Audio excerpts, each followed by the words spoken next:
It usually doesn't start as a fight. You ask them to get off. Maybe it's time to eat, or you need to leave, or it just feels like they've been on long enough. You expect some resistance, but you're not expecting it to turn into what it sometimes does. They say, "Just a minute," and you can tell they don't mean it. You wait a bit, then ask again, and now there's frustration in their voice. By the third time, the whole tone has shifted. What started as a simple request now feels like a standoff, and you're standing there wondering how it got this big so quickly.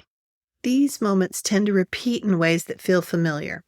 You start to anticipate the resistance before it even happens. They start to expect that you're going to interrupt them. There's kind of a tension that shows up earlier each time, even before anything is said out loud. You open the door, and they look at you with that look. Or they stay honed in on the computer, and they don't look at you at all. What used to be a small moment becomes something you both are bracing for. It's not just about getting off the screens anymore. It's about what happens every time the request is made and how both of you feel going into it. So from your side, it can feel like they're ignoring you or choosing the screen over everything else. From their side, it often feels like they're being pulled out of something that they're deeply in the middle of. That difference matters more than it might seem at first. When a child is fully engaged, especially in something interactive like gaming, their attention isn't sitting on the surface waiting to be redirected. It's layered in. They're tracking what's happening, responding in real time, and holding on to multiple pieces of information at once. Being asked to stop doesn't just feel like stopping.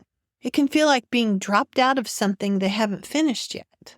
So when those two experiences meet, things tend to escalate. You're asking them to step away because it feels necessary. They're resisting because it feels abrupt or unfinished.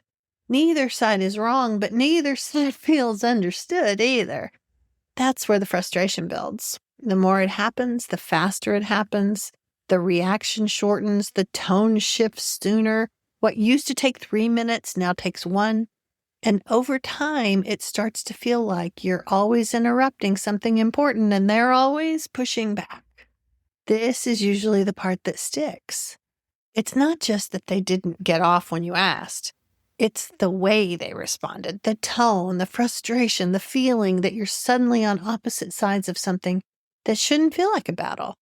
You might find yourself replaying those moments later, wondering if you handled it wrong or if something needs to change, because it doesn't feel good to be in that dynamic over and over again. The shift doesn't usually come from finding the perfect rule or consequence. It starts with understanding what's actually happening in those moments on both sides. When you can see that your child isn't just refusing, but struggling to transition out of something that they're deeply in, your response naturally starts to change. Not because you're letting everything go, but because you're working with what's real instead of reacting to how it looks from the outside. That might mean giving more time than you would have before. It might mean helping them find a stopping point instead of asking them to stop immediately. It might mean talking about transitions at a different time when neither of you is in the middle of it. None of those things are complicated, but they come from a different place. So connection in these moments doesn't mean agreeing with everything or never asking them to stop. It means staying aware of what's happening for them while you're also holding what needs to happen in the day.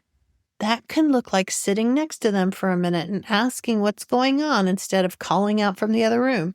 Or it can look like acknowledging that it's hard to stop, even while still needing them to move towards something else.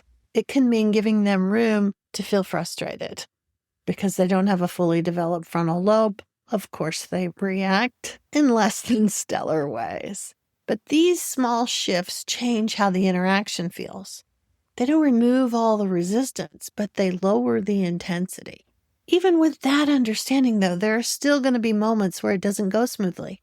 There will always be times when you're tired, when you've already asked more than once, when you need something to happen now. And there will be times when they push back more than you expected or when the tone shifts before you even have a chance to adjust. That's part of this. It's not something you solve once and move on from. Parenting. It's hard. These are the kind of moments that don't usually feel clear while they're happening. You're in it trying to get through the interaction without making it worse, and by the time it's over, you're left with that unsettled feeling that something didn't quite go the way you wanted it to.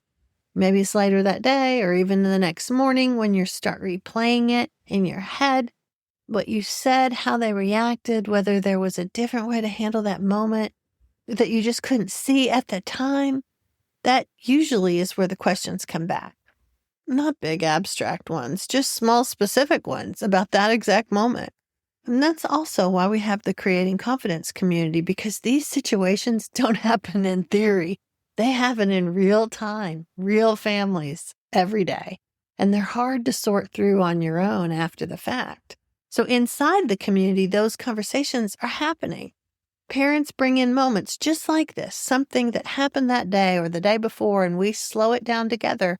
On the live calls, it's twice a week, but it's also in WhatsApp and on our Circle platform where we can discuss these different scenarios. I help guide the conversation so that you can see what's actually happening underneath the surface, not just react to how it felt in the moment. When you've had the chance to look at a moment like that more clearly, something shifts. The next time it starts to build, you recognize it a little bit sooner. Your response comes from a slightly different place.